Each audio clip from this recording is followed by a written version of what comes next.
குடுக்கணும் என்ன பண்ணுவ என்ன பண்ணுவ இல்ல போலீஸ் போவியா மந்திரிட்டு போவியா இல்ல கவர்மெண்ட்ல போவியா யார்கிட்ட போன்னு சொல்றா போன் பண்ண பேசுறா. நான் அங்கெல்லாம் போக வேண்டிய அவசியம் இல்லைங்க. எனக்குன்னு ஒரு இது இருக்கு. என்ன ரவுடிங்கிறியா? நானே பெரிய ரவுடிடா. அதான்டா முதல்ல, அப்புறம் தான்டா இதெல்லாம். அண்ணா பரவாயில்ல, கொஞ்சம் வெளியே ஏதோ பேசணும். நீ என்ன பேச போற?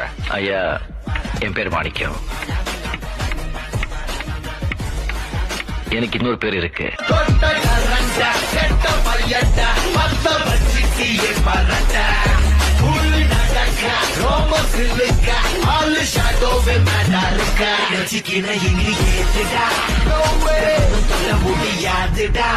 பாக்கலாம்.